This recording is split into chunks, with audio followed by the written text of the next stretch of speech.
Nested if-else statements are common in programming, but they often lead to code that's difficult to read, debug, and extend. In this video, we'll explore different strategies to simplify these nested structures, and the goal is to enhance code clarity and maintainability. We'll start with 3 simple beginner-friendly techniques, but stick around because the final technique is where things get really powerful. I will be taking my time with this because this is a little bit more advanced and I want to explain it with the best of my ability. Step by step, we will be converting this huge block of if-else conditions and we'll be cleaning it and refactoring it to do the same exact thing but with lesser lines of code. But this requires a lot of patience. So I highly recommend that you stick around until the end. Welcome to 100 Tips in Unity, and this is episode 9. Now, before we start, I just want to emphasize on the fact that this is okay. As long as the code is running properly and the output is being received as expected, it's okay to use nested if-else loops. It's not really a bad way to code. In fact, this is how you initially learn. What we're trying to do here is to improve it a little bit so that we can make more readable code. On the first game that I've made, it is a visual novel. I've used a bunch of nested if conditions like these to actually make the game. And that is a part of the process. You learn like this. But today I want to take it a step further so that you can improve the way you actually code and, make it a lot more cleaner. In this example, I have an execute action function that takes in a player action called action. We first check if the character is alive. If the character is alive, then we check if the character's energy is greater than the energy cost. Then we check if the game is not paused. Then we check if the action is not null. And then we check if action is executable, and only then we perform the action. So it's a bunch of conditions to perform a simple action, which is not wrong. These conditions must be checked, right? But should they be nested? That is a big question. Then we also have a bunch of else blocks. Action cannot be executed. Action is null. Game is paused. Not enough energy. Character is not alive. This by itself is readable. But the core of this function is executing this action, which is just this single line of code. But in order to do that, we have a hierarchy of conditions that need to be satisfied. Which means if you want to make a change to this thing, we have to think about it. Like there's a bunch of conditions and we need to know where to put each one. So it is difficult to edit. It can also be difficult to read, especially if you don't know what the script does. Okay, this code will work. The game will run and it's okay to use this code. But we are trying to get better. Okay, that is the point of this video. So how can we refactor this huge chunk of code into something better? And there are 4 techniques that I want to teach you today. And the first one is the most effective one out of all of these.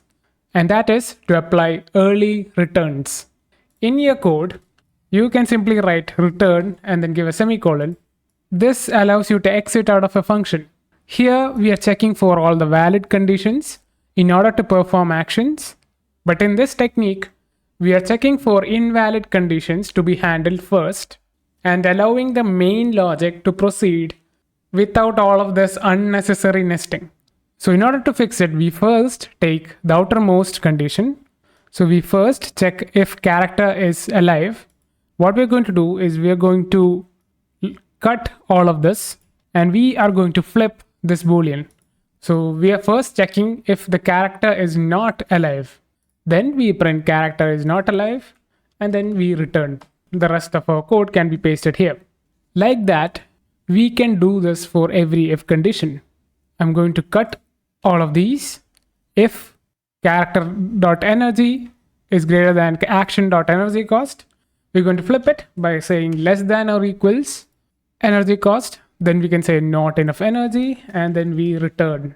The next one, we have a game is paused condition. We check if the game is paused. And we're going to flip it by removing this exclamation and we return again. Then we paste it. Then we need to check if the action is not equals null. So I'm going to remove all of this and we will be checking if it is null. Then we print action is null. then we return out of it. Finally, if action is not executable, then we return out of this statement. So what have we done here? We've made a bunch of if conditions and we flipped it in order to return early.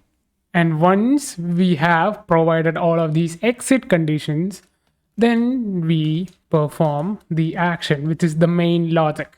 So the main logic comes at the end, and all of these nested if conditions are put at the beginning by flipping their conditions. Instead of checking character is alive, we check if they are not alive, and then we return. Instead of checking character has greater the energy cost, we check if it has less than the energy cost, and then we return. Okay, similarly, we flip all of the conditions, and then we return immediately if that condition is satisfied. If none of them is satisfied, which means that the action can be performed, and we just simply perform the action. So what is the advantage of this thing? Firstly, it separates out all of the exit conditions from the main logic, which means if we want to make any changes to the main logic, we can basically ignore all of these things because we know that these are exit conditions. And then we can make changes here. Okay, we can add a new line, do whatever we want to do, because it is now not a part of this condition, which is great. So this is the first step, to separate out exit conditions. The second technique that you perform after you provide these early returns is by combining conditions that are related together and also rearranging conditions based on logic. In this example, we have two conditions here. We check if action equals null, and then we return. And we check if action is not executable, then we return. Now, both of these conditions can be merged together. How? By using logical operators. So we just cut this. If action equals null, or if action is not executable, we can then return. So we've saved a few lines. And instead of saying action is null, we can write action is invalid or something like that. So we have basically cleaned up a few more lines of our code, which is nice. And we talked about rearranging these if conditions. This was made intentional. This condition, if character energy cost is less than or equals action dot energy cost, we are checking if the action is null only down here, but we are using the energy cost way up here. So we can rearrange this and then put this down. There we go. Now this action will never be null because we're checking for the null condition beforehand. So this is going to be great. It is already better.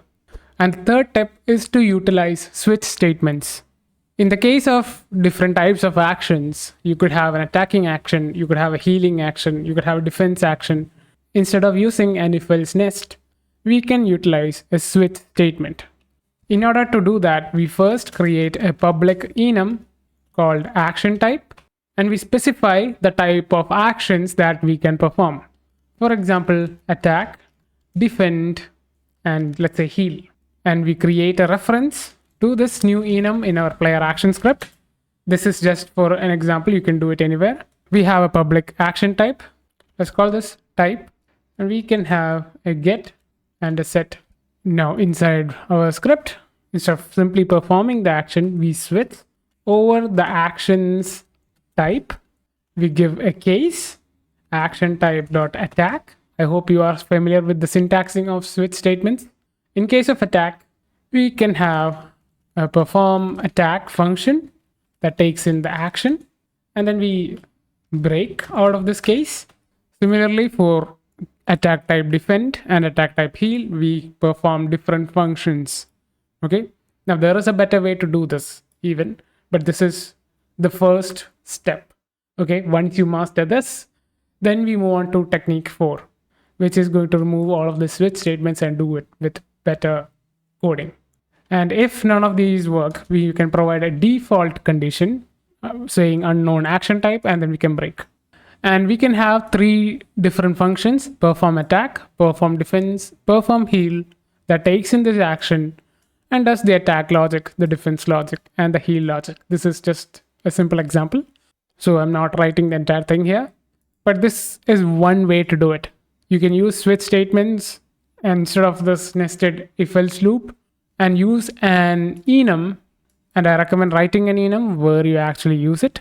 In this case, it is going to be a class called player action, and the player action handler is the script that uses a player action. Okay, so this is one way to do it, but there's an even better way.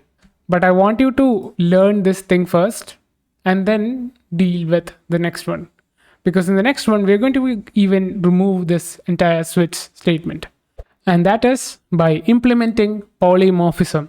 Polymorphism is an important concept in object-oriented programming in which we can have different types of the same thing, meaning we use class inheritance. We delegate the action specific behavior to subclasses, and this eliminates the need for condition checks. So we can get rid of this enum, get rid of this action type, and I'm getting rid of this entire switch statement and all of these three functions. In fact, we can even get rid of this entire if else, which is crazy to think about. The first thing is we need to implement class inheritance. So this is the player action class that we have been working on, and we have a name, energy cost is executable, all of these things. I'm going to get rid of this X executable because we don't need it. And these two things are actually related to player action. Okay. We also have a constructor here for this class that sets the name and energy cost. And we're going to remove this function called perform. Instead, we are going to make this class abstract. Okay. Now, abstract classes allows us to create abstract functions. So we write public abstract void perform. Now this could take in anything that you want. I'm going to give it character. This is my base character class that I've made temporarily for this tutorial. And we can even give in my game manager, but my game manager is a singleton, so I don't really need it. And the thing about abstract functions is you don't need a definition. You define it in the base class by creating a new script. Let's call this attack action. Now you can see we are creating multiple scripts with this method. So it is imperative to have better folder structure. And instead of inheriting from mono behavior, we are going to inherit from player action, which is our base abstract class. You can see there's going to be a red squiggly line, and we are going to right click, quick actions refactoring, and then implement abstract class. Now this is going to create this override function for our abstract function called perform in the base class. And this allows us to override that function and then have a custom definition for the attack action. So we can have custom attack logic for specific subclasses, which is great. So you could have an attack action. You could have another attack AoE action, which has an area of effect. So you can have full flexibility here. There is an error here. This is because of this constructor that I've made. I forgot to remove this bool executable. And to make sure to get rid of the squiggly line, we write public attack action and then give a parentheses. We write a colon, base attack, and then let's give it 10F. And then we write two braces. So what the heck? What is this? So this is basically calling the base constructor here. That's it. That's just it. Okay. So this is creating a custom constructor for this subclass, and we are inheriting from the base constructor, kind of very similar to how classes work. Because player action is a custom class, it doesn't inherit from mono behavior. We can override this function in our child class, which allows us to have custom logic for each child class, which is great. Similarly, we can create another defend action and heal action, which can have its own custom implementation in its own perform action. Okay, just to recap, we created player action, which is an abstract class, which contains an abstract function, and we create child classes of that abstract class, and we overridden that function. But how does this solve the nested if conditions, right? Because right now we just create separate logic. In order to solve that, we can create another abstract function inside this. So public abstract this would return a boolean instead of a void. We can call it can perform, which takes in the character. Again, this is an abstract function which returns a boolean. Now, because we have created a new abstract functions, all of the subclasses will have an error. We can right click, go to quick actions and refactoring, implement abstract class to implement the new abstract function. And here we can specify a custom can perform condition. This means all of those nested if conditions can be customized here for a specific action. For example, in the case of attack action, we can return directly character.isAlive, which means only if the character is alive, then we can perform this action. And that is only specific to attack action. It's not specific to defend action. Okay. We can also use logical operators. We can AND game.instance.isPaused. If the game is not paused, and let's say character.energy is greater than or equals the energy cost of this action. So in order to perform an attack action, we have a condition that is specific to attack action. This could be different to defend action. You can right click, quick actions and refactorings, implement the abstract class. And in the case of defense, we might not need an energy because we can do defend at any time. So we can return directly character.isAlive and not game.instance.isPaused. Now the defend action has a custom condition and the attack action has a custom condition. Both are different, which is insane, right? This is way better than the initial one. It takes a lot more time and it takes a lot of folder management, but you can see how flexible this can be. You can create a system which you can reuse for the rest of your life because you can export this, right? You can export a player action abstract class and reuse it again and again for all of your future games. This is crazy.